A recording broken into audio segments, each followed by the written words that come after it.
Good morning. Welcome to Predict the Week. It's December 2nd, new month, new week, new moon. I am Tor James Faulkner and I am joined by the absolutely fantastic, beautiful, amazingly talented Inbaal. How are you doing, Inbaal? I'm great. Happy new week, happy new month, happy new moon, and happy birthday. Only a day late. Thank you. Yay, happy Yay! birthday. Everybody, it's Tor's birthday, 19 again. A friend said to me jokingly the other day, he's like, "Oh, so you're gonna be 21 again?" I was like, "Absolutely not. I would hate to be 21 again. Can you imagine? I would hate it. Overworked, not really knowing what to do, who I was. Oh, no, no, no. I'd never want to Very be little 21 control over again. your life. Yeah, no, thank you." I really believe in reincarnations. I really believe in reincarnations. And I do wonder if we have sort of slight memories, how are we not more reluctant to go through kind of the early teens, late teens, early 20s, and really sort of reform fresh at 40? When you might not have everything under control at 40, but you don't care as much. And that's Yeah, nice. I think it was a friend of the show, Victoria Beckham, who said that she really didn't know herself at all. She didn't feel comfortable with herself until she was well into her 40s. Yeah, I And I can found that believe really that. interesting. I think she's a really good example, actually, because obviously we're big fans of Yeah. Victoria Beckham, but she received a lot of criticism as a pop star, a lot of Mm. criticism as a celebrity wife, a lot of criticism as a fashion designer, and then something happened within the fashion industry, which in my stupidity I thought maybe is like, one of the harshest industry, but that was in fact the one industry that said, oh, do you know what, we were so wrong about you, you're incredible. And Yeah. that's when things kind of flipped. And that would have been, if not solid into her 40s, then sort of somewhere there on the turn. Yeah. Yeah. We've How are got you? How was your week? Yeah, I've had a fabulous week. We've got a few messages, so let's greet everyone. We've got Nigel Porter Nigel. saying hi, everyone. He's doing okay. We've got Trista Howard greeting everyone Hi, and saying Tessa. happy birthday, Tor. Thank Very you. Mwah. cute. We've got Nigel Porter saying it is my Rocky the hamster birthday today. Happy birthday, Happy Rocky. birthday, Rocky the hamster. I love hamsters. Oh, and Rockies. And Prospecting is saying good morning. So yeah, Morning. I've had a lovely week, but then all my weeks are lovely. I am the kind of person who gets really excited whenever anything fresh starts. So, a Monday morning. Who's happy on a Monday morning? And Val is happy on a Monday morning. So, so a Monday for me is always a chance to turn things around. A new month is exciting for me. A new moon is exciting for me. So the fact that we've had a bit of a pile up where it was, the first of the month yesterday, and then it was a new moon last night, and I did my little new moon ritual and thanked the universe for all the blessings and asked for more blessings, if it was in the mood for myself and my nearest and dearest. And then today is a new week. For me, that is like a mind-blowing moment. And you're going to think I'm like the geekiest geek, but this month we've got the new moon on the 1st, the full moon on the 15th, smack bang in the middle, and Wow. then we have a second new moon on the 30th. And I clocked that about 2 months ago when I was sort of in October. I was putting together the November horoscope, and then I was kind of fast forwarding to see if I missed anything, looking at the December horoscope, and I was like, wow, I love that alignment. It's just like when the new year starts on a Monday. There's something so satisfying about it. That always feels really special, doesn't it? When the new year starts along with a new week. It's like, oh, okay. It feels like it's starting off more properly. Yeah. So Yeah. somebody showed me yesterday how the new year this year, starting on a Wednesday, And so when you look at the diary and you've got just like the first word of each one, WTF. So 2025 is starting WTF. Wednesday, Thursday, Friday, get your minds out of the gutter. Um, and I thought, well, it's not going to be any more WTF than this year or last year. You know, how much more No, WTF can it be? But also asking questions like that is really asking for trouble. How it was your is. Yeah. week? Oh, I feel like the week sort of whizzed past. The sort of big excitement of the week was I was recording for a new game, horror game. I can talk a little bit about it. I actually don't know enough to spoil anything. They've kept me in the dark a little bit this time. You No know when there's those spoilers. meetings and it's like, yeah, don't say anything about this. That means you, Tor. Like it's one of those Oh, situations because I've got such a big gob. Um, it's such a Sagittarius warning, isn't it? That's yeah, so Saggy. Everybody keep a secret. You double keep a me, secret. yeah. So it was really, really exciting, and the reason that it was really, really exciting is because I spoke it into existence. So I was playing a particular game that came out a couple of months ago. Absolutely fantastic. And I thought I would really love to be part of a game like this. I would love to be part of a game like this. It's such a good concept. And I turned around to my developer friend who I'd worked with on other stuff and I said, you know, we should make a game like this. And he said, well, actually, we already are. Would you like to be the main character? And I said, yes, absolutely. Yeah, it's a yes. It's an absolute yes. Wow. And so yeah, so literally spoke it into existence very, very quickly, which is why I mention it because we talk a lot about manifestation on the show and Yeah.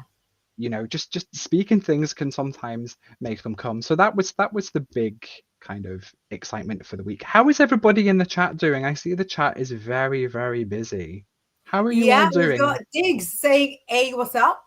And the busyness that you are seeing is actually a little bit me putting in all capitals saying, tell us how your week was. Ah, So our show is Predict the Week. We want to see how our week has been from a spiritual perspective, how the coming week will be from kind of a spiritual perspective. And we would love for you to get involved in if something incredible has happened to you, if you've had a really interesting dream, if you have prophetic Ooh, dreams, if you bought a really good candle or crystal or something that we're going to get excited about, if you heard new music, go ahead and share it with us. The weekend was good fun for me because I feel not guilty now getting excited over Christmas. It's December. It's yeah, December. It's cool to get excited. It's cool to get to take some selfies with with trees. glittery lights. Yeah, yeah. I tell you what, as soon as the clock hit midnight, I had Cher's DJ play a Christmas song blasting through the headphones. I did not want to wait another second. We were driving yesterday. We were going to the shops, and there were Christmas songs. There was like two every half an hour, and I was like, "Wow, we're fully into it." And then we drove back while the chart was playing, and there Mm, were three songs from Wicked, which I was of so course. thrilled about. Yeah. Popular. I want to be popular. But there were multiple Christmas songs, many in the charts. So we're there. Good. We're We're there there. now. It's inevitable. We're skidding. The next 25 days, we're Skidding. skidding towards it. And I do love Christmas music, and we will be talking a little bit more about Christmas music later on in the show. In about 35 minutes, give or take, we will be answering your psychic questions. So if you've got a psychic question you'd like me and Inbal to look at, we always do them dualies on the show. Pop them in the chat now, or just when you get a chance, just when you get a breather, Inbal will put them in the readings box, and then 15-20 minutes before the end of the show we'll get through them all and we'll answer all your questions. It's very, very exciting. It's my favorite part of the show, so I look forward to answering your questions later on. Now, the real question for you, Tor, is we are now 1 week into the Mercury retrograde in Sagittarius, which anyone paying attention now understands is your sign. Yes. Have you had any Mercury retrograde things happen? Have you had messages going missing? Have you had tech breaking up so far? My internet has been really iffy, and I was really worried about broadcasting this morning because I'm having to like restart it every like hour at the minute, and I know it's just Mercury retrograde. Um, Not so much communication issues, touch wood. Mostly the internet actually. I actually feel quite re-energized this Mercury retrograde. Like I feel like the creative spark has come back, if that makes sense. I feel like it's kind of brought that back around because I do, and I was saying this last week too. I think that we often focus on like the really negative part of Mercury retrograde, but there is a lot of positives as well, like projects coming back around, things you applied for months ago coming back around. Sometimes you want that ex to come back around. How many readings do we do a day where the person's saying, when is my ex coming back? And it's Yeah. 9 times out of 10 during a Merc retro periods that they come up as coming back, because we have about 3 a year. So yeah, so no, so far the big issue has been the internet, and my main game that I play online competitively kept freezing last week. Oh, So yeah, that. What about you? What's did you manage to get your phone upgraded and? yes. Yeah. So one part of the Mercury retrograde, I knew that I had to upgrade 4 phones in my household. Um, and so I set aside an entire morning for it. It took me 59 minutes on the phone with the assistant, upgrading everything. And it went fine. And I thought it probably went fine because, and to be honest, we're putting the phones under the tree. So if anything has gone wrong, we won't know about it. And it is a little bit like Schrodinger's Mercury, if we don't know if it's messed up and we only open it after the Mercury retrograde had ended, then did it get messed up at all? But a few hours after I finished upgrading, as I'm getting like an avalanche of text messages from the service providers. One of them was, your discount has been removed from your account. And I rang them up real fast and I was like, excuse me. And she was like, oh, it doesn't look like, she read all the thingies and my discount was very applied on there. So that was a little bit of Mercury, but it went well. And then on my Tuesday show, 10 p.m. UK time, 5 p.m. EST, Psyche's Development with Inbaal right here on the Bigfoot Outlaw Network. My guest couldn't come on. The gorgeous and very, very gifted Seth David Rodriguez was scheduled to come on, and his computer and our broadcasting software would just not align, and he kept trying to go on. And in the end, we had to just leave it because it wasn't working. Yeah. And he was so full of apologies, and I was like, it's Mercury. It's not your fault. You're 100% fine. So that was sort of some of the Mercury that happened to me. But I want to share a little bit about the Mercury that was happening to my clients and friends, because when you're in a, shall we say, conflict, the Mercury is also impacting the other side. And that's really important to keep in mind, because the Mercury is not for you or against you, for your smelly ex or against your smelly ex. The Mercury just is. I don't even, allegedly, I don't even know what Allegedly. to say to cover myself legally. Yes, he might not smell at all.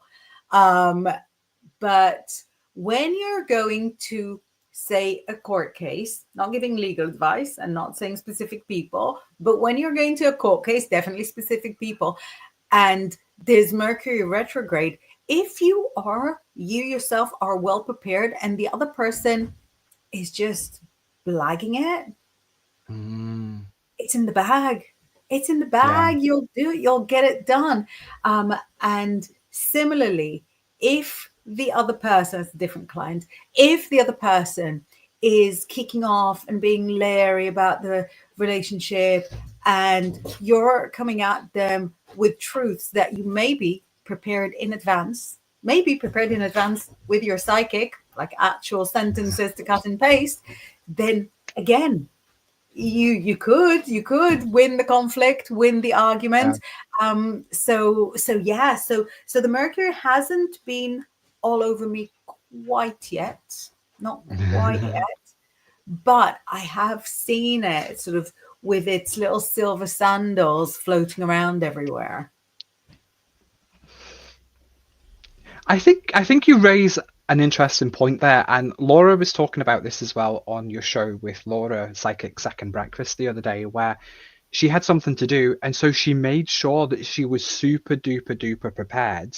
And because she was super duper duper prepared, she was saying that it went like clockwork. And I think that so long as we are preparing and we are thinking ahead, if we've got big important stuff to do during a Mercury retrograde, it will probably go fine. So long as we're not kind of fighting against it and sort of going, go with the traffic, don't go against the traffic. I think, I think it's relatively okay to sail through. And I loved what Laura was saying about it. So if you didn't see Laura and Inbaal's show, go back after this, not right now. Go back and watch it. It was a really, really good episode with lots of Mercury retrograde insights. But now we're going to move along to our collective general messages, readings for the week ahead for everybody. Do you want to go first this time, Inbal? I feel like I'm always elbowing my way in for this part. Oh, no, no, no.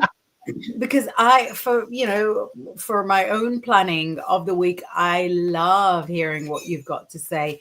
But yeah, let's do some prediction for the weekshin for everybody.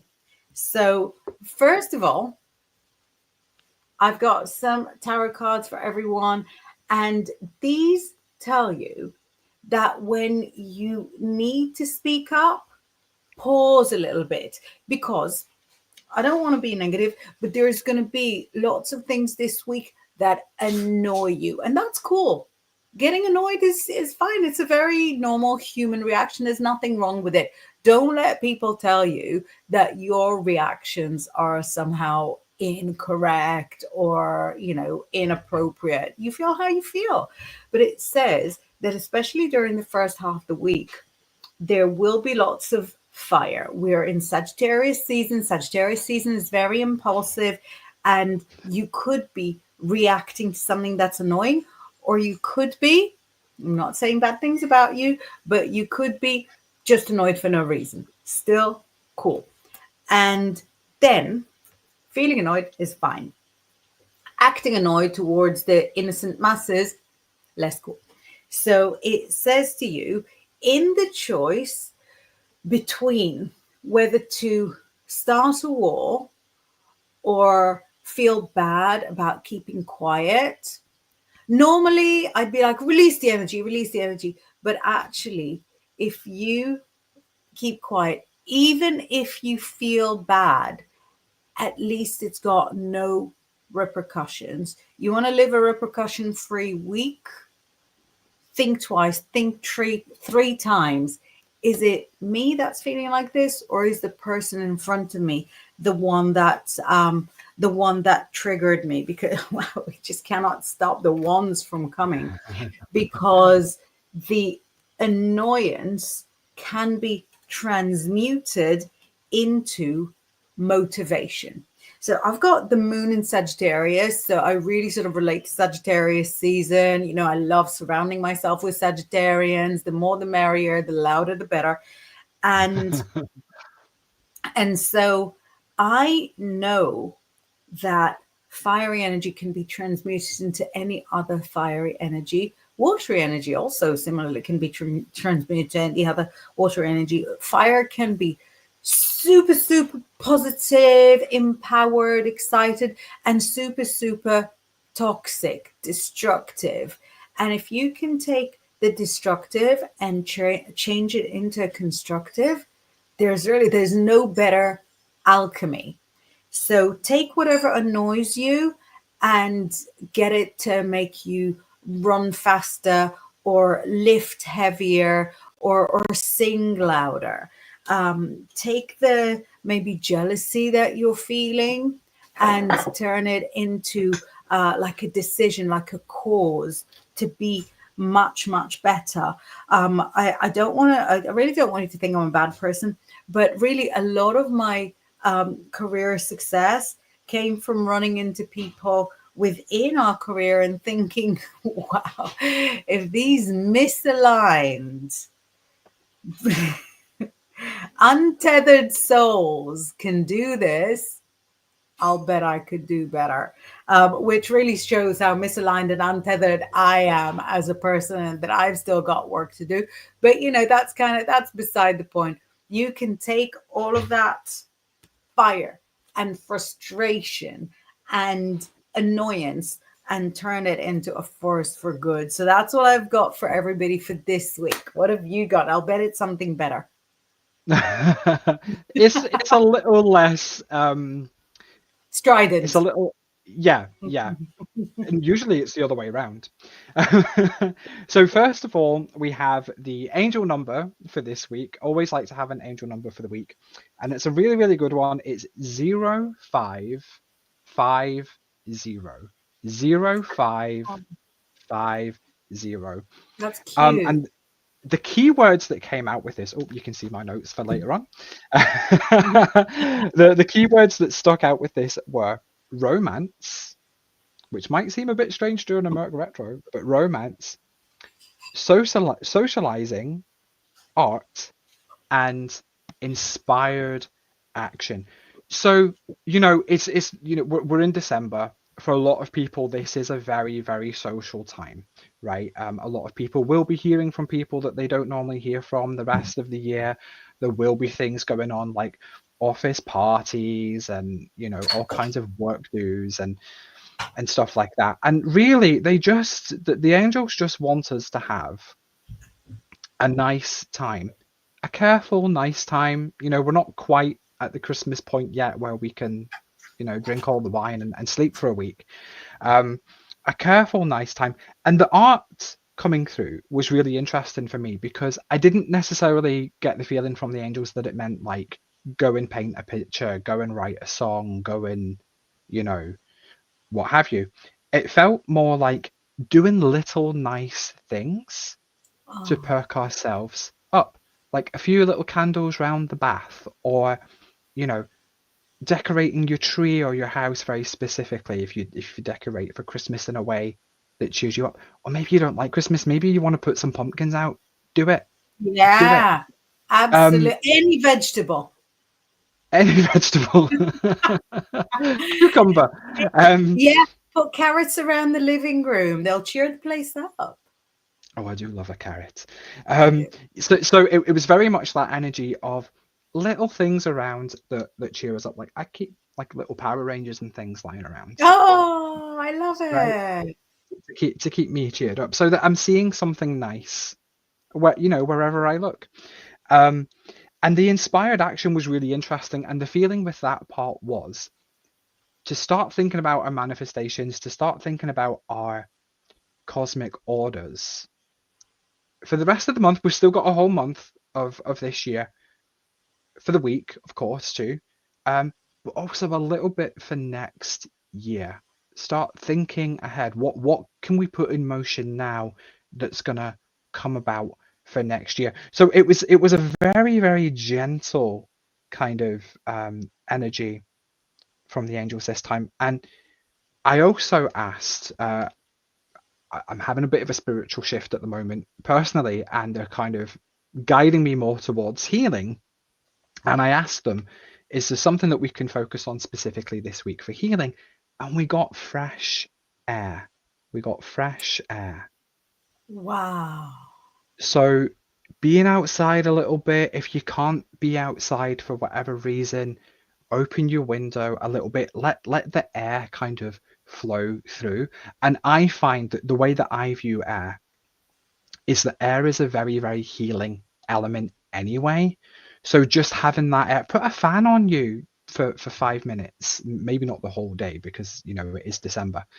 Um, just so that you can feel the air, have the air around you for that kind of healing, the giving me the words healing kiss from the angels. So again, a very, very gentle kind of healing message there so we've got socializing, romance, art, inspired action, and getting that healing kiss of fresh air from the angels.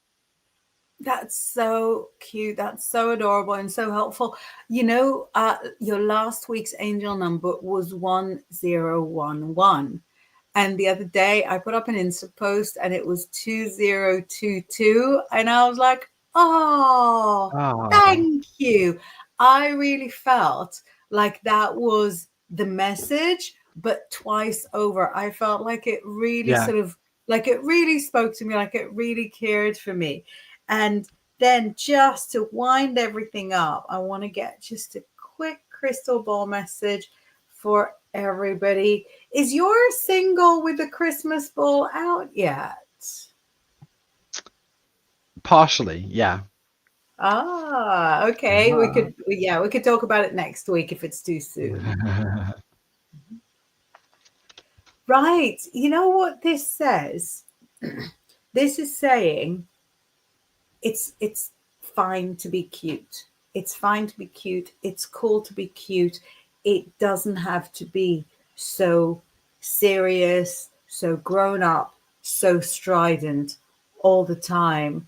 And I love it because we've gone through a whole circle of predictions, and they're all telling us very, very similar things.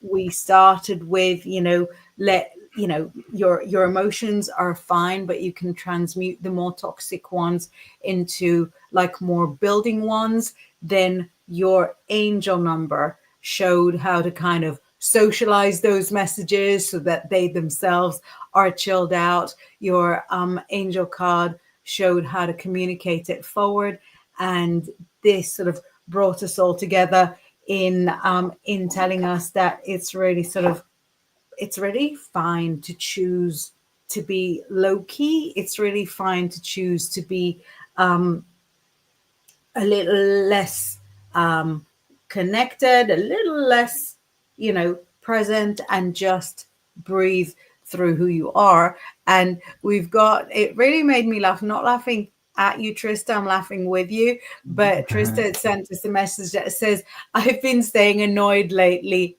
lol. Not judging at all. Some weeks are just like that. Some weeks are that annoying. There's very little you can do about it. But if you can take that annoyance and transmute it and try and sort of change it towards something more positive, if you can send in a question to ask how to do it, and we'll do you a reading on how to feel, not how to feel less annoyed, but how to change that annoyance into something, either more hilarious or more productive. Or you can tell us what is at the root of how annoyed you're feeling, and we can together like brainstorm to find how to sort of lift that up. And Ivo Fur is saying, hi all, hi Grizzly. We're hoping that Grizzly will be watching us later. We need for the boss to think good thoughts. But if you're seeing that producing is a little bit clunky, that's how you can tell it. Grizzly is not producing today's show, but I am. So I'm pulling the levers, pushing the Not buttons. clunky at all. Oh, thank you. Putting your messages to screen. And I think I didn't even say that Shade Viking came in saying skull with a lightning. And I'm like, oh, how did you know? Is it a friend of yours, Tor? Nope, not a friend, but hello. Hey. Hey, skull and lightning to you too. Big fans of the genre here. Now, did we want to go into our celebrity stories? We have a fabulous, festive, positive celebrity story that really sort of talks about, I think, similar themes to what we said, how, how patience works and how transmuting works and how good things come to those who wait. Indeed. So this week's story is Andrew from Wham is in the press at the moment talking about how his single with Wham, which includes also George Michael and Pepsi and Shirley, my faves, how their single Last Christmas only hit the #1 spot 39 years after it was initially released. Now, to start us off, I had a little look at the angel number 39, and it made me slightly emotional. It honestly blew me away. So the big keyword with 39, or keywords, divine life purpose. Oh, Divine life purpose. Can you believe that? I do you know was what? The numbers 3 and 9 are numbers that I'm personally a little bit obsessed with. So mm, I could believe that because 3 to the power of 3, no, that's not true. 3 to the power of 3 is 27. Sorry. 3 times 3 times is three. 9. And I find that so exciting that you've got a Yeah, number that kind of creates that contains its own evolution. But I didn't realize it was that huge.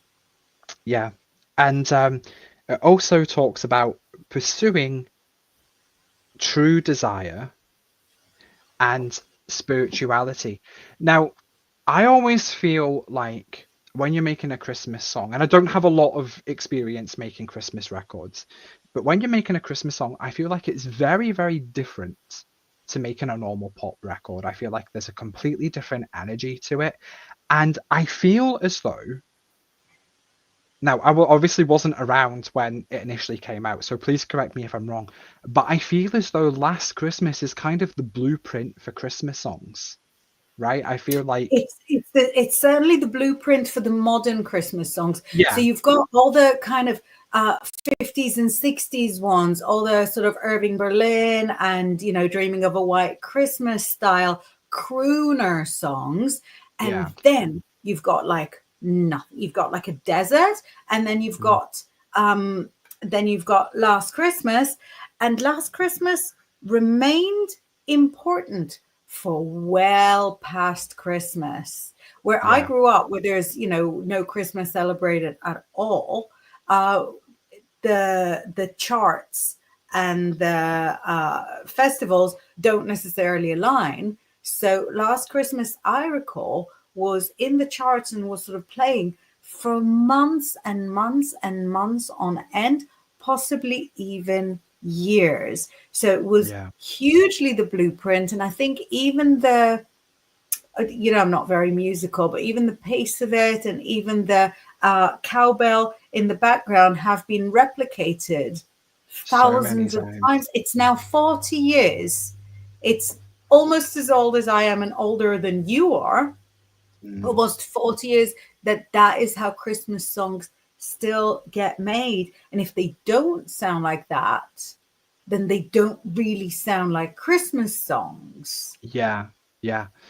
I also it might have changed recently, but if I'm not mistaken, it's also the most covered English language song. So I didn't grow up with the Wham version, but when I was kind of little and a teenager, and even relatively recently, there was always new versions of this coming out by people like Hilary Duff and Ashley Tisdale, and the Three Degrees have a version that's really, really good.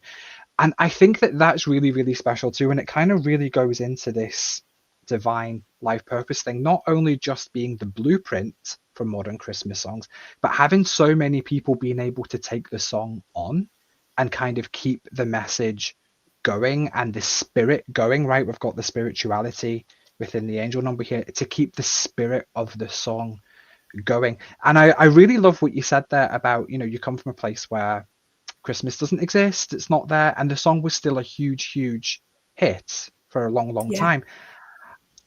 It's one of my favorite songs ever, not just my favorite Christmas song. I think it's one of the most beautiful songs, if not the most beautiful song and the most relatable song ever written. And I do sneak a few listens of various versions throughout the year because it's such it's beautiful, but it's such a sad, poignant story, you know, when you sort of Yeah. break the lyrics down, Yeah. and combined with the melody, like it's got that really cheerful da da da da da da da da da da, and all the, you know, but it's really, really, it's really ABBA-esque in a lot of ways, where it sounds, and Carpenter's-esque a little bit. It sounds really, really cheerful, but it's actually this really, really Sad um love song.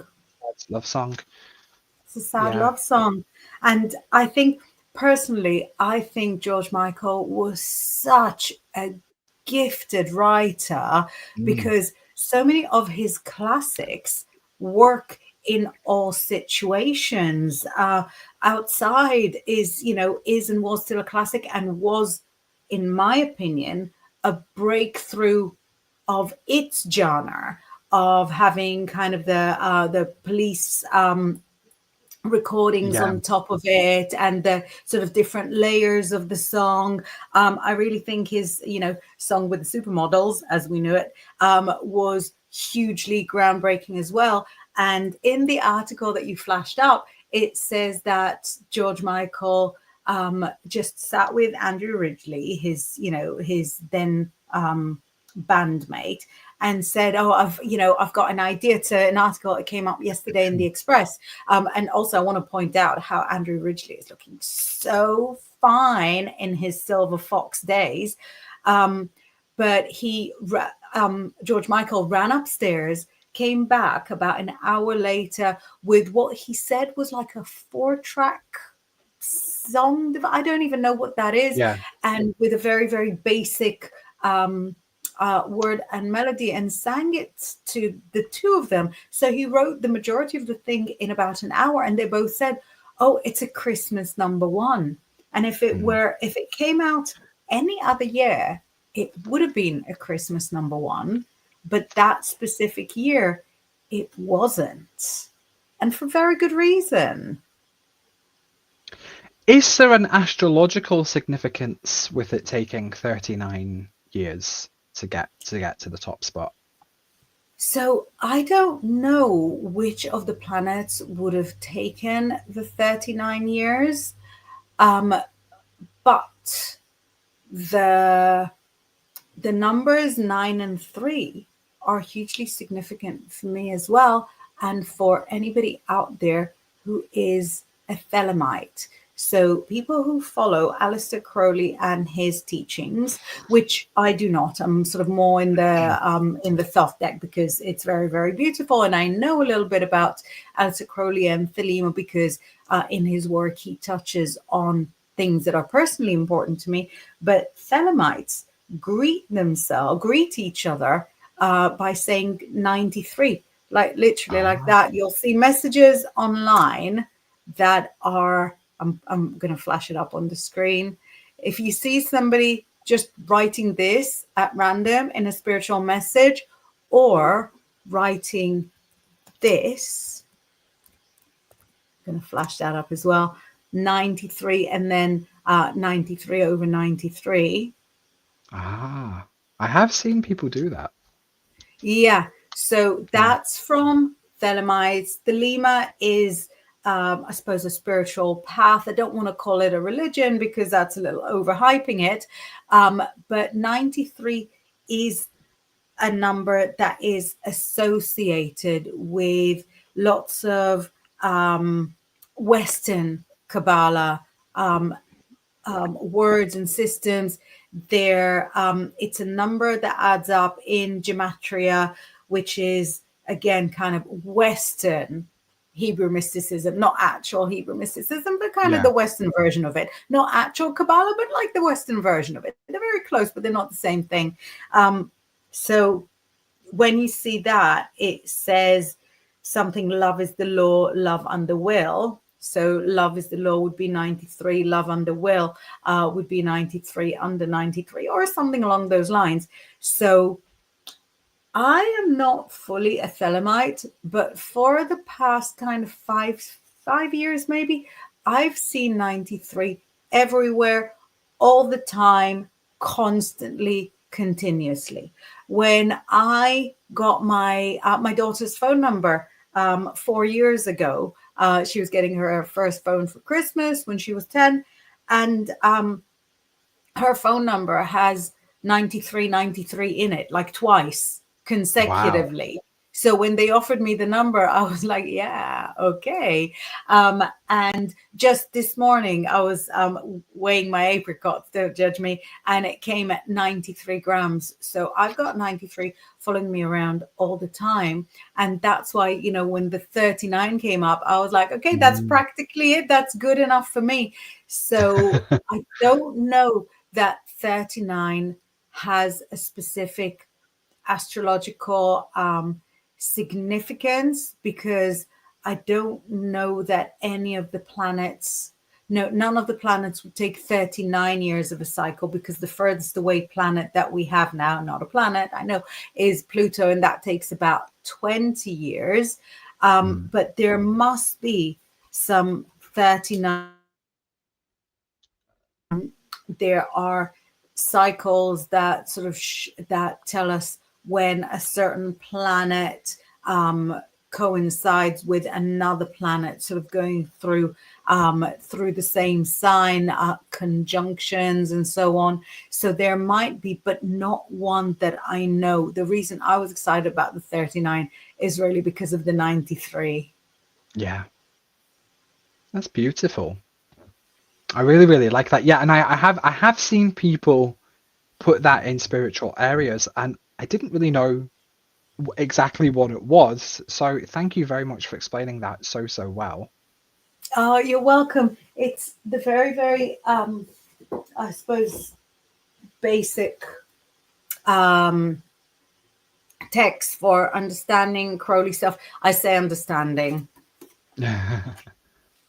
I think understanding might be overstating it. For having the Crowley stuff on your shelf Yeah. is 777, not an endorsement. It's just that, I suppose anybody who is in that line of work would do well to have it on their shelf. So we've got a lot of writings of Crowley, but what's important in 777 is that we have a lot of kind of charts and comparisons, what goes with what fits with what. Lots of don't want to be disrespectful, but like faux Hebrew meanings connected to Kabbalah, not actually Hebrew. Well, I suppose some of them are Hebrew. Yeah, very good, very good. But really, not all of it. Don't name your children Hebrew names based on this, is what I want to tell you. So there's a lot of kind of comparative charts. We have a lot going on here with the Greek alphabet. So if you feel drawn to the 93, there could be something from the spirit of Crowley that's sort of calling you to come in. And I would say ignore such calls at your peril. At your absolute peril. It's very possible that it started coming through to me because I was needing to film the Thoth Big Tarot course, which I eventually Right. started and indeed eventually finished. Um, and the Thoth Tarot course, the Thoth Tarot doesn't have a lot of specifically thelemic um, elements in it, although it does have the word thelema. Thelema is, I want to say, knowledge. It's not wisdom. Wisdom is Sophia. That's a name we all know and love. Thelema, yeah, I think it's knowledge, because Tithelis, what do you want? Oh, it could be will. It could be will. Because when you say what do you want in Greek, which is one of the most important phrases, you say It is. Tithelis. Fel. But yeah, here it says on the sword, it says Thelema. Am I holding it upside down? No, I'm holding it the right way around. So Thelema. So the circle with the line running through the middle is th. Then we have an e. Then we have a lambda. The lambda looks like this. Fel, e, and then the M looks like an M and the A looks like a small a. So it's easy from then on.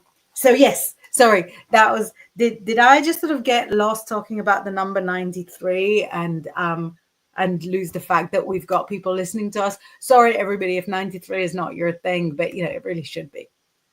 No, it's really, really good information. It's beautiful information, and you explained it so, so well. So thank you very Thank much. you. That's my favorite card too, the Ace of Swords. The Ace of Swords, you like it? It is a Yeah, it's my fabulous absolute card. favorite. Yeah. In My in favorite any in thing, any deck, but the Thoth one is particularly cherry on the cake, you know? it's phenomenal. My favorite thing about that card is how clear it is that the sun is bursting out of the clouds. I Yeah. love it. It's so unapologetic.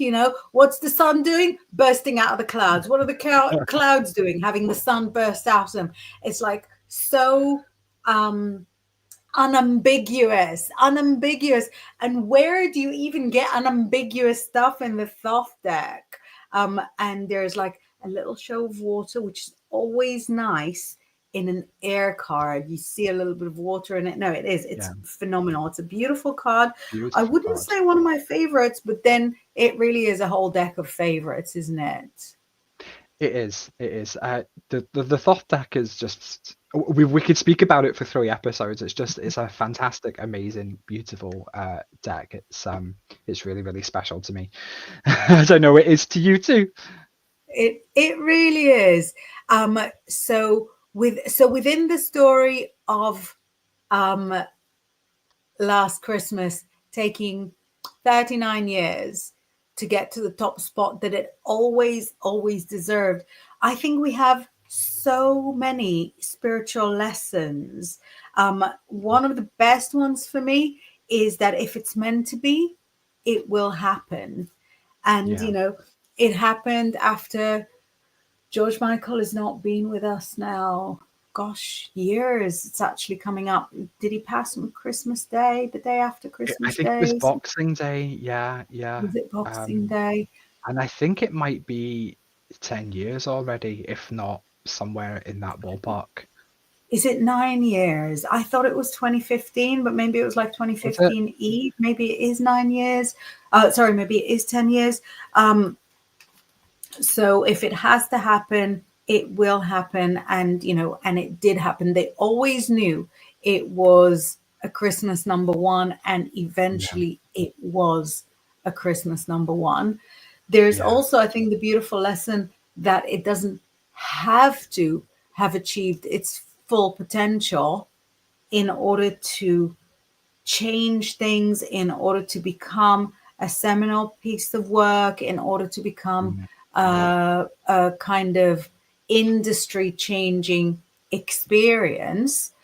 Um, and I think there's also the beautiful irony that the year it became number one is the year when the concept of Whamageddon swept across the country. So I'm sure that it's not the same in the US. So guys watching us from abroad, we're here in the UK, and if you're watching us from there, you probably think everybody here is kind of quirky, and what I'm going to say is not going to make you think any different. So so because Last Christmas by Wham is such a well-loved song, a lot of people feel a little bit like Mariah, but in a very, very, very different way. A lot of people feel who? like it's identified with the season. Not everyone knows her. Like it's I don't identified know. with the season, and and so a couple of years ago, a very well-loved radio DJ had started the concept of Whamageddon, that you've got to try and avoid. It's like a game. You've got to try and avoid hearing Last Christmas for as long as you can. And the person who has managed to avoid hearing Wham for the longest possible, that's kind of the winner. So you could fail Whamageddon immediately by playing it yourself at home at the stroke of midnight, December 1st, or you can actually try and play it. So my 14-year-old daughter, who probably believes that Whamageddon is a long, there's a long, well-trodden, well-seasoned tradition of the festive season.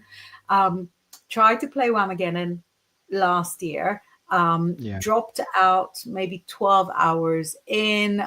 It got played on the radio in the afternoon. And then yesterday gave it a try again. It was in the charts. It was in the chart. We had the chart playing. The radio actually came after Popular from the Wicked soundtrack, from the new Wicked soundtrack. Um, so it was pretty high up in the chart. And that's it. She was out. It was half past half past 5 in the afternoon. We're like, you Not got even a 7, whole day. not even an entire day. No, no, you got 17 and a half hours. It's hard to hope for anymore. So if anyone is still successful in your, Whamageddon endeavors, be proud. Be proud. Do we want to do maybe a little reading for Trista, who's been staying annoyed lately? Yes. Yes, why Let's not? do it. I'm going to shuffle some cards, see if we've got a fun message for you.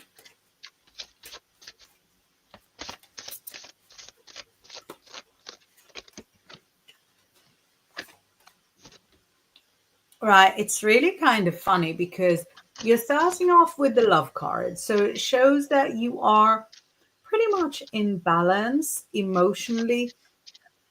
You don't need to change anything in who you are and how you relate to things. You're fine. However, remember this card from before. This card came when we were predicting the week, and that's when I said about sort of not talking, not saying things.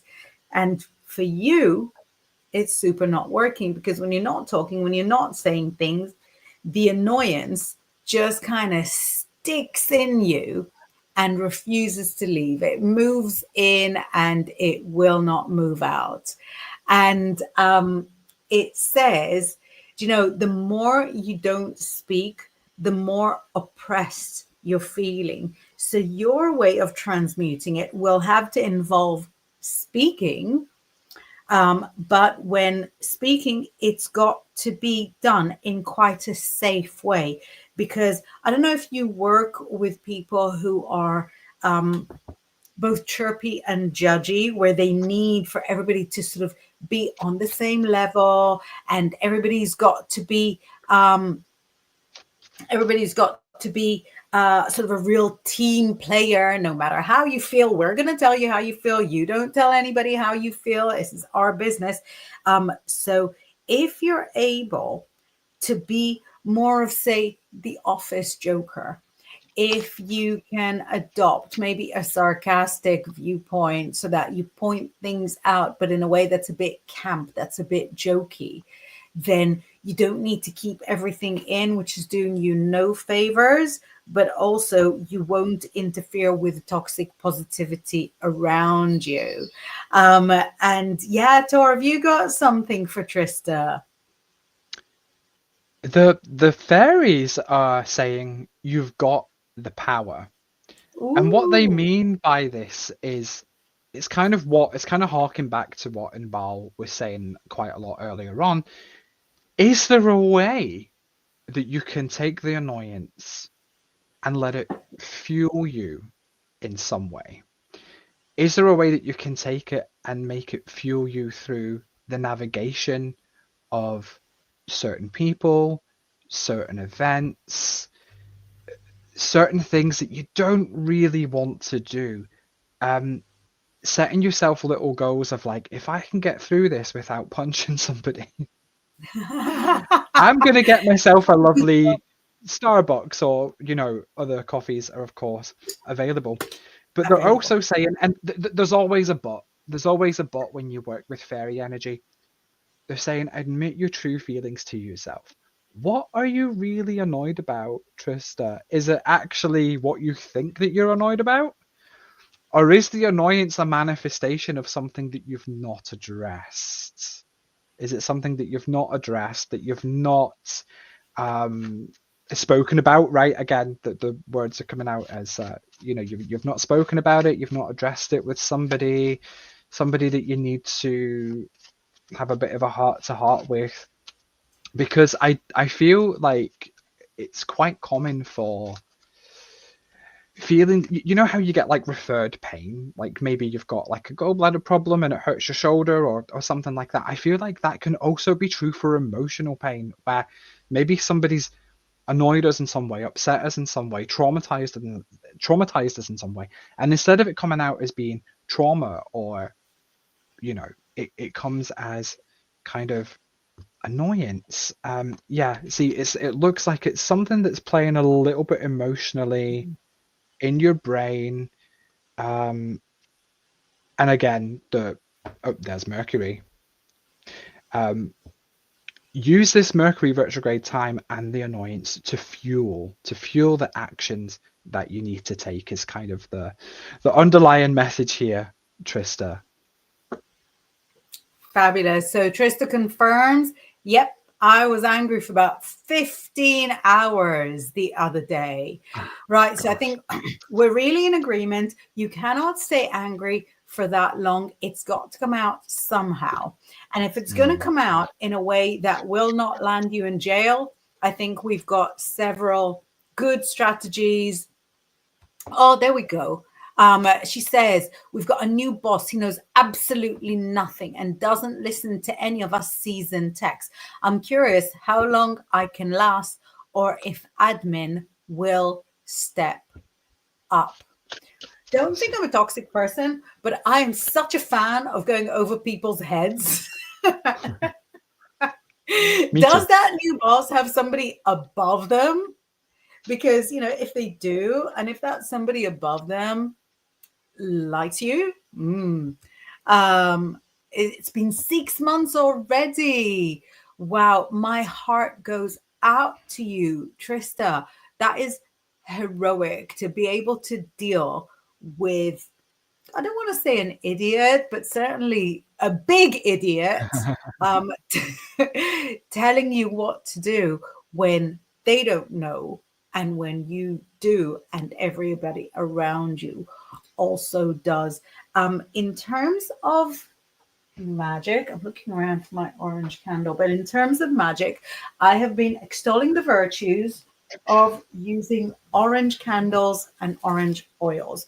So this is from a very well-known shop. I don't want to show what it is, but it was part of their Tor recognized in less than a second. But the orange was part of their Halloween range, so I certainly stocked up. Orange is a great color for justice. It's not without its risks. Any kind of magical working can be risky, because if you're asking for justice and you're not in the right, you're going to get that justice to squirt all over your life. So it can be risky, but if you know for sure that you are 100% within your lane, and that the injustice is imposed on you by somebody else, then absolutely go for it. Orange candle, little bit of orange oil on it. Now, orange oil, citrus, quite flammable. One drop, babe. One drop, maximum two if it falls from there, but not any more than that. If you dropped more than 2 drops, empty it towards the sink. And that orange, that kind of double orange, what it does is just sort of work for justice. So it brings you the kind of correct alignment, the correct outcome. What have you got there, Tor? I can see something's coming up for Trista. Well, Oh, it's very orange. orange, very orange in the card. So admin are not going to step up, because this is Trista trying to get through this. She's trying to get through it. She's trying not to lose it actually at work. She's trying not to punch people, as we said before, because she doesn't want to mess up her money. Very, very wise to not mess up your money, Trista. Admin are not going to step up, because admin are no, can't say that word. Admin are completely clueless too. It's admin are like the blind leading the blind, all right. Particularly somebody in the admin department literally has absolutely no idea what they're talking about, no idea what they're doing, probably less so than the boss. But there is somebody, within the the web of the workings is how it's being given to me. Um, Likely an older gentleman, likely a water sign from what we get here, who will be able to help you and sort things out. And they do get sorted out. And while Venus is not wearing orange in this particular card, Venus is also associated with the color orange in this particular modality, we'll call it. So very, very much on board with the orange, and it will be sorted out. I do feel movement around January, February. So once we get away from the Mercury retrograde, once we're in the new year, Valentine's Day in particular, like that kind of mid-February time, seems particularly significant for movement. The boss might even leave. I'm showing, like in UK soaps, you see people when they leave the soap, they go in the back of the cab, and you see the back of the cab as the credits roll. That's what I'm seeing around mid-February, sweetheart. So fingers crossed. Amazing. I love that image of the back of the cab. And I don't remember exactly what it is, but I know that I was doing a horoscope for There we go. next She's wearing year. orange here. Oh, yeah. Is that on your mug? Yeah. Yeah, very good. But yeah, I think there is something going on in around Valentine's, either the 14th or the 15th. So there is something happening. There is something happening in 2025 around that kind of time. So we've kind of overrun a little bit. We just have a very quick question from Julie Pina saying, I was born on the 3rd and my daughter on the 9th of November. Any relation to the 93 and the 39? We spoke And the about 39 39. earlier Yeah. as well. But yeah, I think that this is exactly it. The fact that 3 times 3 is 9, to me, when you're saying that, means that your daughter is like you and like the generational trauma that you have resolved, and like the wishes that you had for yourself. She's like 3 times the goodness that you've brought on. Do you have a feeling around it, Tor? What I feel is that yes, it is all connected. It is all intertwined. And one of her spirit guides is telling me to mind my own business.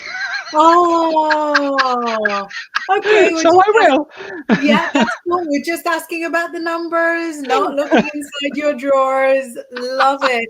Let us know, Julie. And hopefully you'll be able to send in an entire question next week when we're going to be here again. We've got a lovely thank you from Trista saying thank you. That helps to set my mind at ease some. And Julie is saying wow and thanks. That's cute. Thank you so much. Thank you for being with us for a whole fabulous episode of Predict the Week, the first episode of December, a month that I believe is going to be very, very interesting for the channel. More on that, in the near future. Did you have fun, Tor? I did. Did you? So much fun. Thank you so much, everyone, and have an amazing week. And we will see you next week on Predict the Week.